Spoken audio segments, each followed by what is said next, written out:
The new trend in gun ownership, women buyers. That's the topic of today's Bold and Blunt, and I'm your host, Cheryl Chumley, giving you a Christian conservative look at today's news, politics, culture, and events. Women are leading a surge in gun ownership. Here's why. That was a opinion piece back in December 2024. In the Hill, there's a quiet revolution happening in the world of gun ownership in America, and it's being led by women. That's the lead from this opinion piece, and it's based on polls and surveys and data, and it's really quite interesting what's going on in America. Before I get into more of this, I want to quickly mention, if you like Bold and Blunt, you may get Bold and Blunt at edify.app, at Real Life Network. That is the faith-based news outreach of Pastor Jack Hibbs's Calvary Chapel, Chino Hills Church in California. And it's great news. It's great news. It's all the news that you need, both domestic and foreign, but from a biblical worldview. And that's what we do here at Bold and Blunt. So I'm happy to say that Bold and Blunt is part of the RLN lineup. Check out all the offerings they have there. You may also get Bold and Blunt at WashingtonTimes.com, where I would ask you to subscribe to my newsletter. If you haven't already done so, it comes out 3 times a week, and it includes my Bold and Blunt podcast as well as my commentaries that I write at the Washington Times. How do you get it? Good question. Well, here's the answer. You just go to the bottom of WashingtonTimes.com, find the newsletter section, click on it, and among the many lineups that the Washington Times offers for its newsletters, you will find mine, Bold and Blunt with Cheryl Chumley. All you have to do is enter your email address. It doesn't get any easier than that, does it? And in a complicated world that we live in, really, who doesn't want something easy now and again? You may also get Bold and Blunt, of course, wherever podcasts are available. And if you do want to go online and check out Bold and Blunt at other places, you can see the reviews. You can see the 5-star reviews that Bold and Blunt gets from all the many listeners out there, for whom I am most grateful. It is for whom, not for which, right? For whom I am most grateful. Anyhow, if you do subscribe, thank you. Really appreciate it. Let's get back to this Hill piece, and then I'm going to jump to a Gallup survey that this Hill piece drew its opinion from. 4 years, firearms ownership was seen as a predominantly male activity, but recent trends show that women are driving the surge in new gun buyers. A recent Gallup poll highlights this growing shift, showing that women are not only purchasing firearms at higher rates, they are rethinking what it means to protect themselves and their families in today's world. This is no fleeting trend, the Hill writes. It's a cultural shift, and it's changing the face of gun ownership across the country. And the shift, guess what? The shift isn't limited to any one political group either, the Hill writes. This is really interesting to me. Listen up. Democrats are also purchasing firearms at higher rates, driven in large part by concerns over personal safety. Isn't that a hoot? Okay, this is me talking now, not the Hill. Democrats are the ones that create the unsafe conditions. And now Democrats are the ones that are out there buying guns to counter the unsafe conditions they themselves create. Think about that.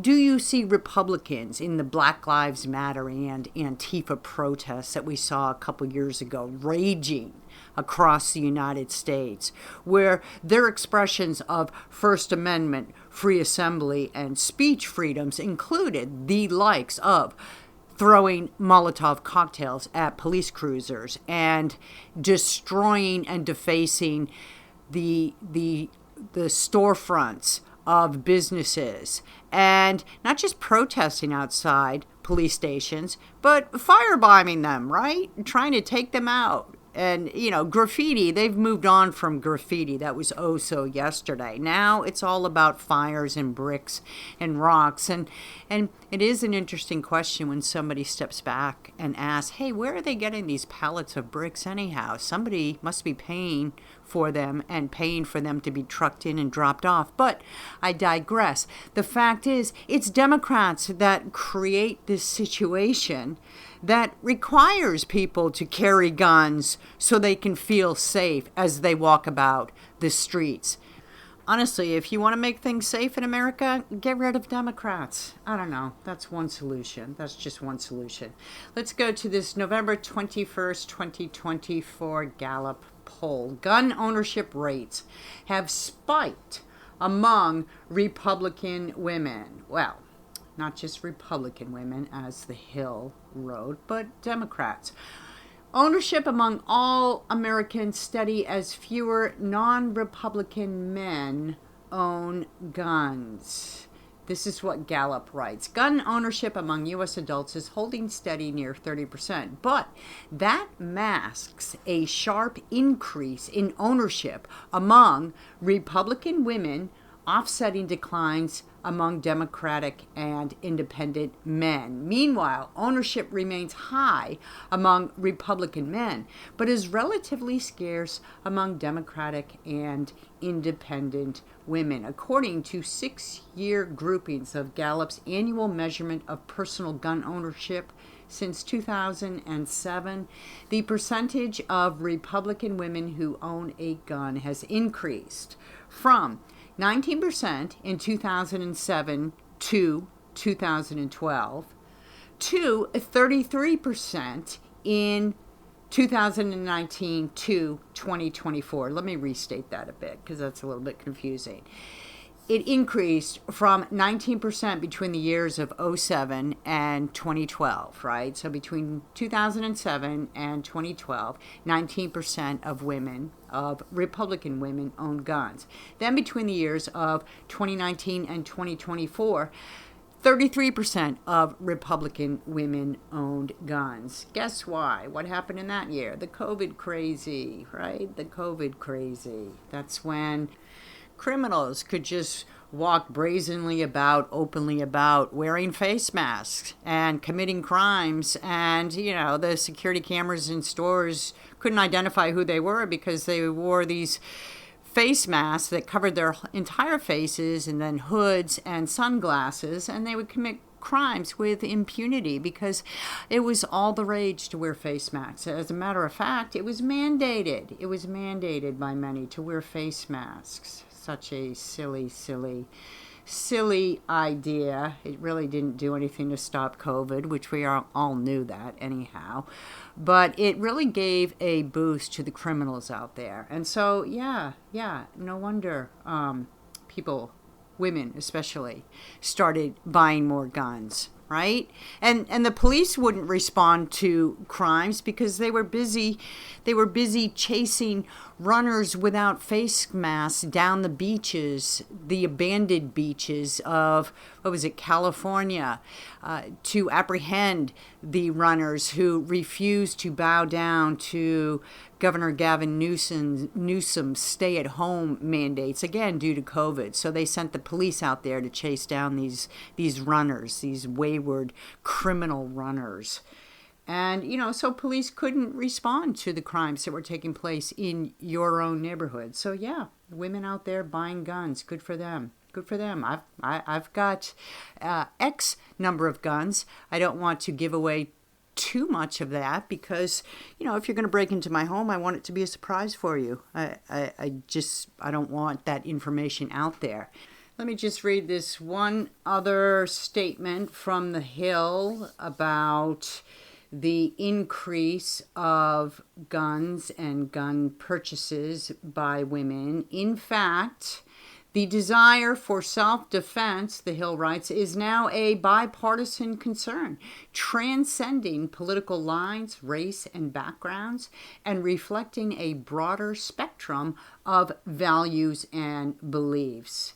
Yeah, you know what? This country, founded on God-given rights and liberties, and what is more foundational as a God-given right and liberty than the one to protect oneself and one's family. So the fact that women are buying more guns, Republican women are buying more guns, and even Democrats are getting in the gun buying game, good for them, right? I mean, especially the more Democrats cry for the dismantling of police departments around the United States, and the more Democrats embrace socialists who demand the dismantling of police departments around the United States, the more Democrats embrace socialists into their party, and this becomes just another principle and platform of the Democrat Party, the more guns that individuals in America are going to need in order to feel safe, in order to walk about safely.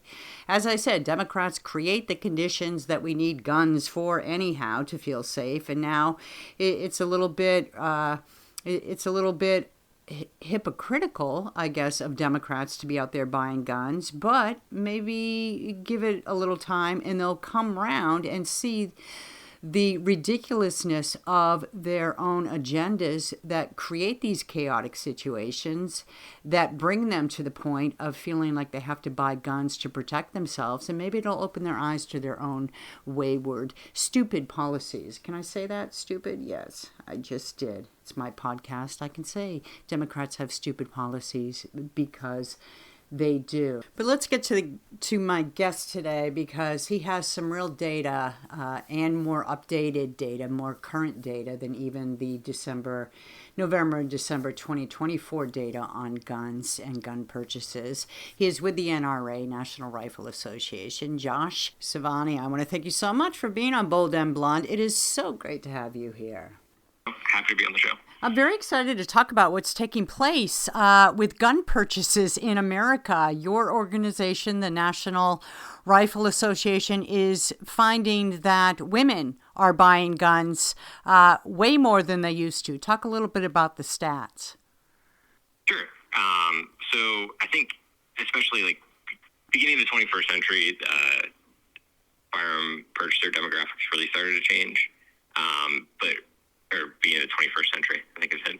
And beginning with the pandemic and the resulting riots in 2020, that's when we saw a kind of a huge growth in it.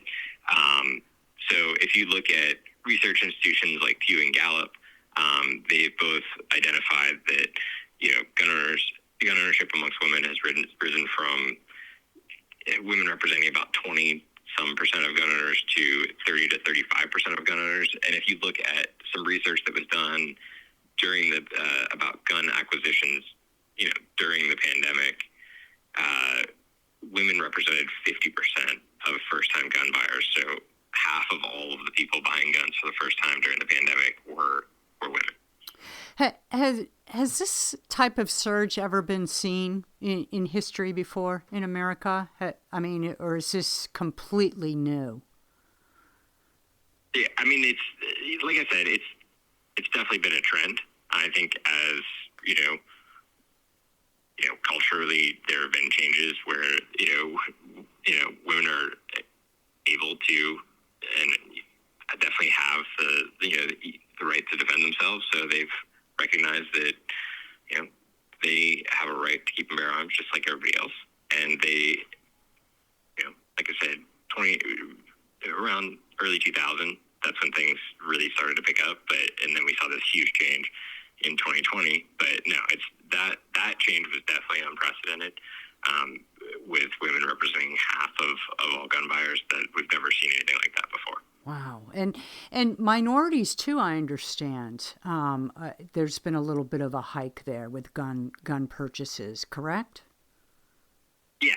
That same Harvard study from the 2020 and 2021 found that of all gun purchasers or gun owners, only about 10% are Black. But during the pandemic, 20% of first-time buyers were Black, so double the number of people that had already owned guns. So that's leading to growth amongst basically all demographics. And when they were looking, it's harder as you start to cut the data to measure, to get as accurate of a measurement. And you have to remember that we're talking about self-report data, but the Harvard study in particular was a very large sample size, so they tend to have pretty good results. So is it simply because during COVID that women specifically felt more unsafe? Was that sort of the driving force there? Yeah, I mean, I think that just the general, the pullback in public safety of resources being committed definitely led to, it wasn't just women. There was a huge surge in gun ownership. It was just a larger surge amongst women than historically the case. So if you look at from 2020 onwards to today, there are about 20 million new gun owners in total, based on a lot of different research that's been done, and a lot of that was driven during those first 2 years of the 2020, 2021, and into 2022, when there was a lot of public disorder going on, and gun owners were people were looking to become gun owners to provide for their own safety. So if that's the case, then do you see things like what's taking place in LA right now being a driving force behind even more purchases by women of guns? For sure. Whenever leads them to recognize that in a time where they may need to be able to provide for their own defense, that the government may not be there, that tends to be one of the driving factors that makes people become a gun owner. What's really interesting to me is when you start looking at it politically, right? Democrats versus Republicans. Do you also have stats or knowledge or awareness of how many more Democrats or Democrat women or Democrat minorities are buying guns nowadays out of that same concern for individual safety? Sure. Some of the data is a little bit conflicting on that, but if you look at the early purchases during, pandemic riots, 2020, 2021, 2022, it was across the board. There were a lot of Republicans and Democrats buying guns. But more recent polling by Gallup, just on general gun ownership levels, their most recent survey on that was done in November of 2024. And they found that while gun ownership generally has remained as a percentage of the entire population around 40 to 45%. That's of people that have a gun in their home. That's the way they ask the question. But that Republican women have replaced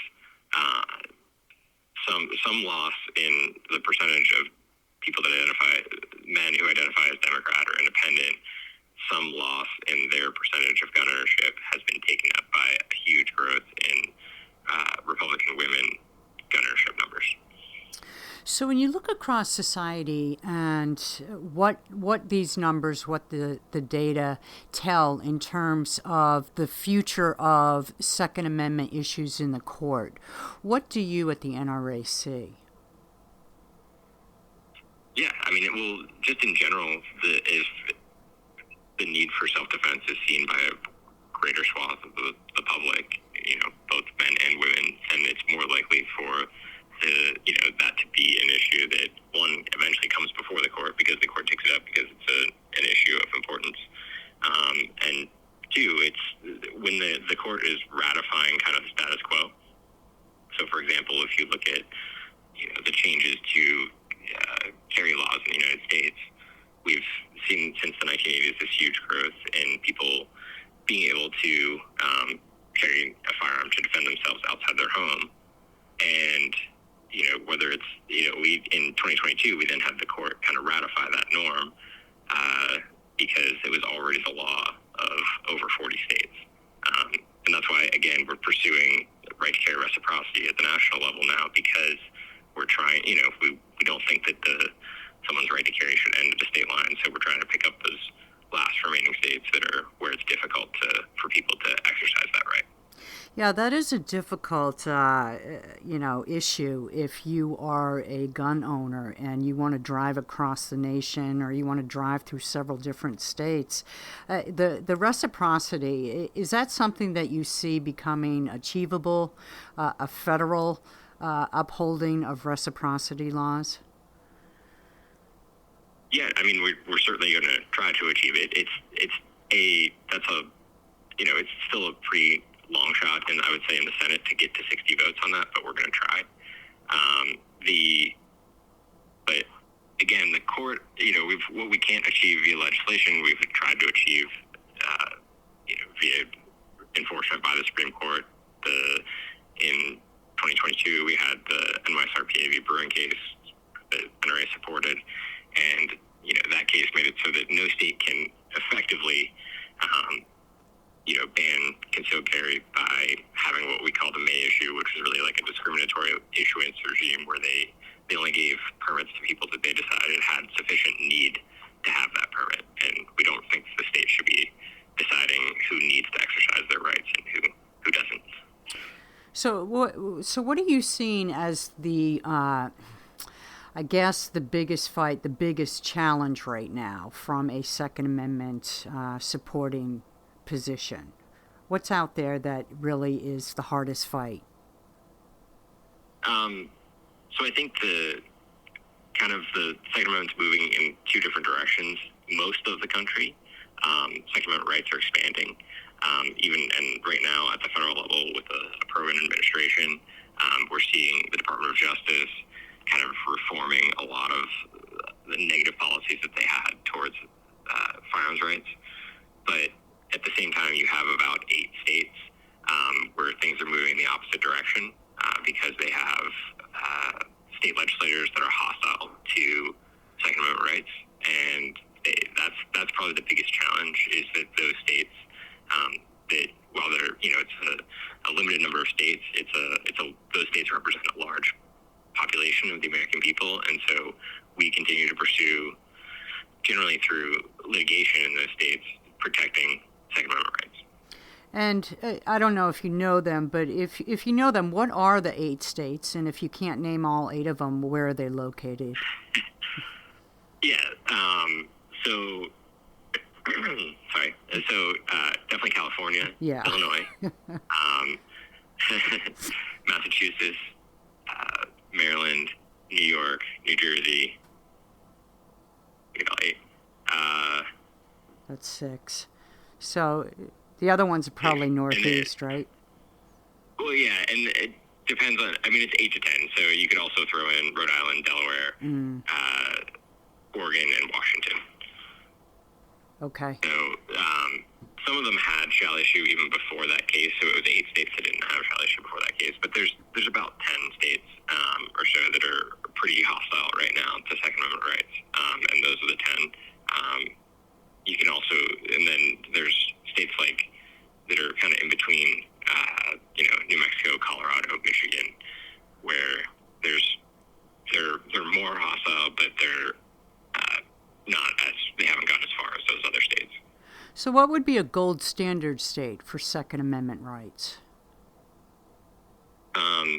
Really, we're moving, a lot of the rest of the country has kind of moved towards that gold standard where, you have what we call constitutional carry. So you don't have to ask the government for permission before exercising your right to keep and bear arms outside your home. So we're to 29 states. So those 29 states kind of represent that gold standard. Some of them have started to move. Actually, the original constitutional carry state was Vermont. They've started to move a little bit in the other direction. They still have constitutional carry, but they do have some limitations on things like magazine capacity and stuff that they've enacted recently.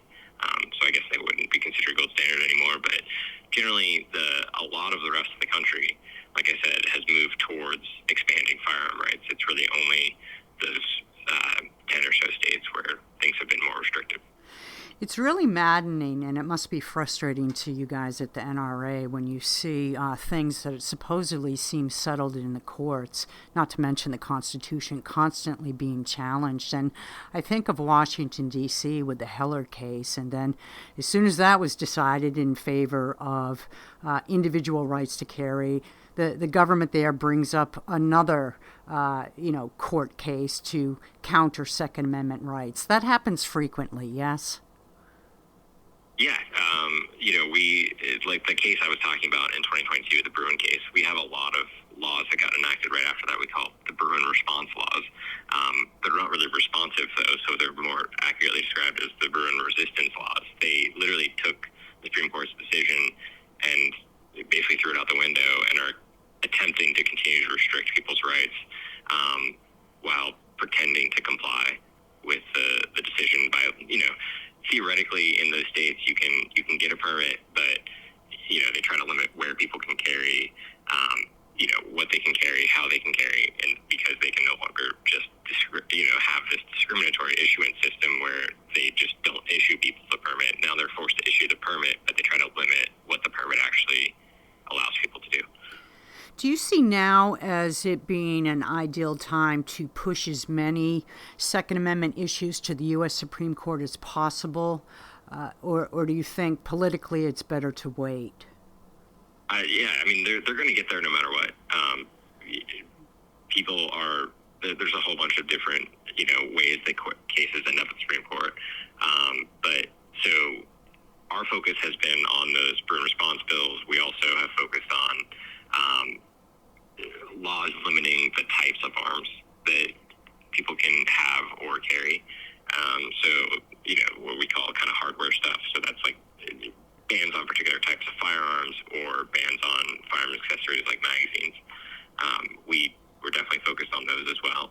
And given the Supreme Court, we just had a Supreme Court cert petition go up on a hardware case last week. So there's a lot of cases that we're trying to get to the Supreme Court. It's just trying to figure out where they are and what they want to take next. They took that carry case. They recently took an industry liability case. The Smith & Wesson versus Mexico, where the court actually unanimously held in the industry's favor and upheld kind of this industry liability protection law.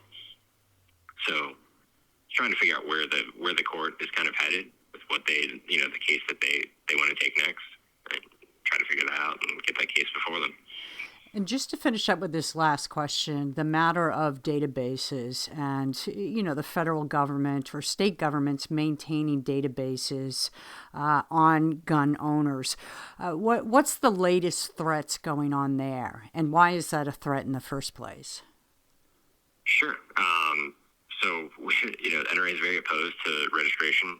We care a lot about gun owner privacy, and the major threat is that every time that there has been a attempt to ban large firearms on a large scale, whether that's in foreign countries like in the UK or Australia, or in places in the United States like Connecticut, New York City, have used their registries to actually effectuate those bans. So it's really difficult for when they actually ban guns to enforce them in a meaningful way without those registries, and that's one of the reasons that those registries are very dangerous, and they can also just lead to discrimination against gun owners.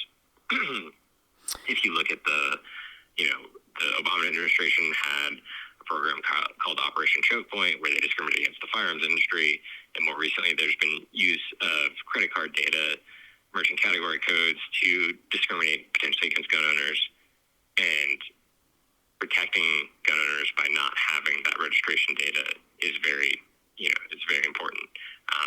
We had a case in California where the state wanted to share its registry data with some anti-gun researchers who were, theoretically are just conducting firearms research, but you're now sharing private data, outside of the government as well. So there's real danger to having that data even exist, and so that's why NRA has fought to prevent any type of firearm registry wherever we can. And David Hogue, what do you guys think of him? Is he a real threat to the Second Amendment, or is he just the face that the Democrats like to push forward? Do you think he's effective? Yeah, I think I don't know that he's been particularly effective. He certainly is effective at rallying gun owners. Sometimes having kind of these